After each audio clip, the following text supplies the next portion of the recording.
جی میں سمجھ گیا آپ کا سوال. دیکھیں ان کا سوال یہ ہے کہ ماں کے قدموں کے نیچے جنت ہے، لیکن ماں اگر کچھ غلطیاں کر رہی ہے اور وہ ٹھیک نہیں ہو رہی ہے تو کیا ہم سختی کر سکتے ہیں اس کے اوپر، زبردستی اس کو اس عمل سے روک سکتے ہیں؟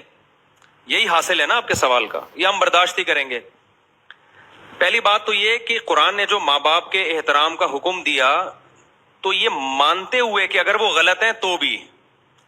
دیکھیں اس سے بڑی غلطی، شرک سے بڑا کوئی جرم نہیں ہو سکتا، اور اس سے بھی بڑا جرم یہ کہ وہ آپ کو شرک پہ مجبور کر رہے ہوں. وَإِن جَاهَدَاكَ عَلَىٰ أَن تُشْرِكَ بِي، تمہیں مجبور کر رہے ہیں کہ تم بھی ہماری طرح کافر ہو جاؤ. اتنی غلط بات کی دعوت.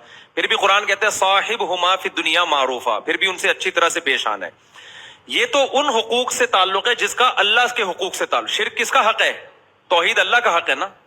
لیکن ایک بات خوب سمجھ لیں، اگر ماں باپ ظلم کر رہے ہیں، یعنی ظلم سے میری مراد ہے کہ مخلوق کے حقوق ضائع کر رہے ہیں، ظلم کر رہے ہیں، تو پھر ظلم سے بچانے کے لیے اولین کوشش تو یہی ہوگی کہ محبت سے.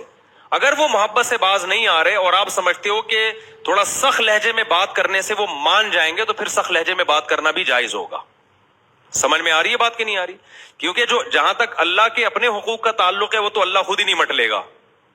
لیکن اگر جو مخلوق پہ ظلم زیادتی ہو رہی ہے تو پھر شریعت میں ہمیں واضح احکام ہے کہ پھر آپ نے اس کے خلاف آواز اٹھانی ہے. مثال کے طور پر ماں بہن بیٹی کو وراثت نہیں دینے دے رہی باپ کے مرنے کے بعد.